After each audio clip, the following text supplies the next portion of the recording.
We move closer and closer to opening day.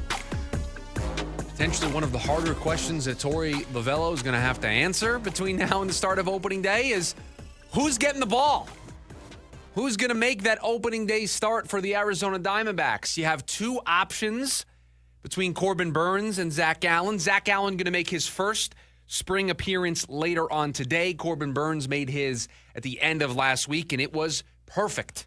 It was a perfect start for Corbin Burnes last Friday in his first spring start. And it'll be Zac Gallen's turn today. And so I guess what we can do here is make the case for both of these guys. And Steve Gilbert, who covers the Diamondbacks for MLB.com, wrote a piece with some quotes from Torey Lovullo of how difficult a decision this is going to be, that this is truly one of the things that this team has to consider, right? Is it going to be Corbin Burnes? Is it going to be Zac Gallen on opening day? So on this show, we will make the case for both gentlemen. We'll start with Corbin Burnes. We'll start with the guy that, as Steve pointed out in his piece, because he started, I believe it was on Friday, that lines up perfectly with his turn in the rotation coming up on opening day, whereas Zac Gallen, who's going to start today, that lines up with him making the second start of the season timing-wise. So if you just take where they started at the beginning of spring and you extrapolate it out, it takes us to Corbin Burnes, opening day starter, Zac Gallen starting the second game.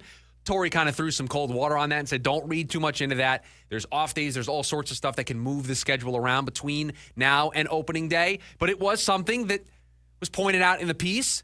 But for Corbin Burnes, he's been an ace everywhere he's gone. Cy Young candidate every single year. Has a longer track record of stability than Zac Gallen. Now, I don't want to be the guy that tries to talk down Zac Gallen, but we're just making the case here for Corbin Burnes. Has been an ace everywhere he's gone. Milwaukee was an ace. Frontline starter. Was the leader of that pitching staff as they were able to make postseason run after postseason run. Gets moved to Baltimore in the offseason. Goes to Baltimore 1 year. There was the ace. Dominant. Cy Young candidate every single year is the floor for Corbin Burnes. That's the floor for him, is a Cy Young candidate. If he is healthy, the floor for Corbin Burnes. And I think we should just remove that from our baseball lexicon if he's healthy. Things happen in baseball, so we should just assume that's part of it. But Corbin Burnes every single year is a Cy Young candidate. Diamondbacks are not getting somebody past their prime. We've told you this in the past. This is not Madison Bumgarner. This is a different cat. This is a different scenario. This is a guy who's a front line, take the ball every fifth day, no nonsense. I'm the leader. I'm the workhorse. I'm going to throw 200-plus innings. I'm going to make 30 starts. You don't have many guys like Corbin Burnes in baseball anymore. You can count on one hand the number of guys that do what Corbin Burnes does.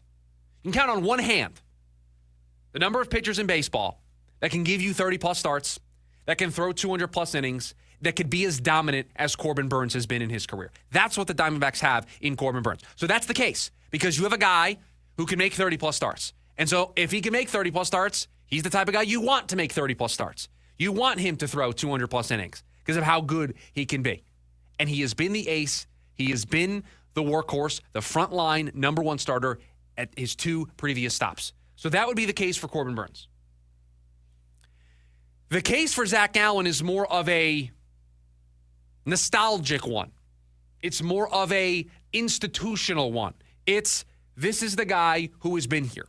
This is the guy who was here when this team made a run to the World Series. This was the guy that led the team to the World Series. This is the guy who's been our ace from the moment he was traded here from Miami all that time ago. Since the moment he was traded here, he has been the ace. He has been the number one starter. Now, again, has missed some time, hasn't always been healthy, but when he has been healthy, he has been a Cy Young candidate in his own right. Not year in and year out. He's had some struggles on the road at times. He has his warts, but he has been the guy, the ace, our ace, if you are the Arizona Diamondbacks. That's the case that you would make if you want Zac Gallen to be the opening day starter. All I hear when discussing these two guys, all I hear when making the case for these two guys, What a good problem to have if you're Torey Lovullo. Truthfully, there's not a wrong answer. No matter what you decide, if things go according to plan, you're going to have Corbin Burnes and Zac Gallen pitch back-to-back when their turns come up in the rotation. That's a pretty nice luxury to have. How many teams in baseball can feel that comfortable with the front of their rotation? The Dodgers, sure, they can feel that comfortable with the front end of their rotation. They can feel that comfortable with their whole rotation. But how many other teams would get added to that list? And we're just talking Corbin Burnes and Zac Gallen here. I haven't even mentioned Merrill Kelly, who absolutely deserves to be in that consideration when comparing the Diamondbacks rotation to other rotations in baseball. A great problem to have. In an era of baseball where some teams barely have one reliable, trustworthy frontline starter, you could make the case the Diamondbacks have three. I would very much feel comfortable saying they have at least two. That is a luxury that other teams in baseball are going to start the year not having. The Diamondbacks have that luxury. So a good problem for Torey Lovullo to have, a good situation that he has to decide on before opening day. And you know what? It's a good thing if both of these guys make it through spring and they're healthy and they force Torey Lovullo to make that tough decision. Here's the other question, though. Does it really matter who's the starter on opening day? Does it really matter who takes the ball on opening day for the Diamondbacks? It's best on best, right? On opening day, best on best. And Steve points this out in the story. Opening day, your best against their best. Everybody's healthy. Everybody's ready to go. You're number one versus another team's number one. Throughout the year, some teams use six-man rotations. Some teams use openers. Some teams have injuries. Very rarely are you going through every time through the rotation and Corbin Burnes or whoever the opening day starter is going to be is always going to match up against with another team's best. It's a point that Steve mentions in his story of does it really matter because you're not going best on best every single time through the rotation. And truthfully, it matters for this one day.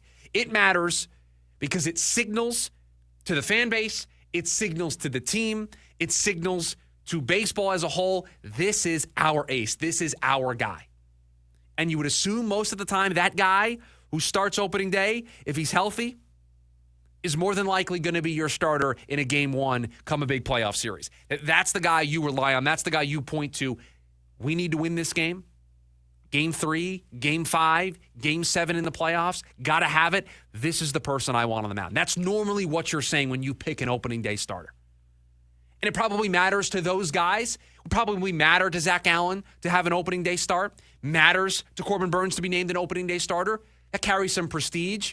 You're not going to see it on a Wikipedia page, started opening day X number of times. You're not going to see it on a back of a baseball card, but it does matter. It matters to these guys. You've worked so hard to get to this point, and your organization has the trust and faith in you to start the season with you. You care about those things. They might be little in the grand scheme of things, but they matter. I don't envy the decision that Torey Lovullo has to make, deciding between these two guys. If I had to guess, my gut tells me it'll be Corbin Burnes. Paid him all that money. He's been the more consistent of the two guys. And I know Zac Gallen, institutional figure here, right? It's been here for a long time, has overseen the transformation of this organization from struggles, 100-plus loss seasons, to relevant World Series appearance, National League champions, almost made the playoffs last year, a team that wants to make noise this year. I get all that. That would be the legacy play. That would be the institutional play. I don't think you can go wrong either way. But I think, based on the way it's set up already, based on the way Corbin Burnes has carried himself in previous stops, that the Diamondbacks are going to turn the ball over to him on opening day. And then Zac Gallen will start game 2, and we'll probably make a big deal out of it when it gets announced, when one of these guys is named the opening day starter, and then we'll forget about it years down the road. And then, if you're like me, you'll be out with buddies at a bar, and you'll try to remember opening day starters across across baseball. I can't tell you how many times I have gone out with a certain two friends of mine, and we will be at a sports bar watching something, and we will break out our phones, and we will go on the Sporkle app, the trivia app, and I can't tell you how many times we devolve into, can you name the opening day lineups for all 30 major league teams in 2018? And we're just shouting names at each other. That's when you'll remember who started opening day in 2025 for the Diamondbacks. By the midway point of the season, it's not going to matter. All you're going to care about are Corbin Burnes and Zac Gallen healthy, and are they pitching well? You're not going to care that Zac Gallen or Corbin Burnes started opening day over the other guy. My guess right now, it would be Corbin Burnes, but I would not be shocked if they went with the legacy play and made Zac Gallen the opening day starter. But a good problem to have, and a problem that is reserved for a few teams in Major League Baseball. A few teams have this problem. It is a good problem to have, and it is a privilege and a luxury that the Diamondbacks have this problem. That Torey Lovullo has to make this decision. So we can debate it, and it's a fun little debate. But overall, the takeaway here, there's a lot of other teams in baseball that are envious of the position that the Diamondbacks are in right now, that are envious of that choice that Torey Lovullo gets to make. And he has definitely made it clear that he appreciates the luxury that this decision is for him.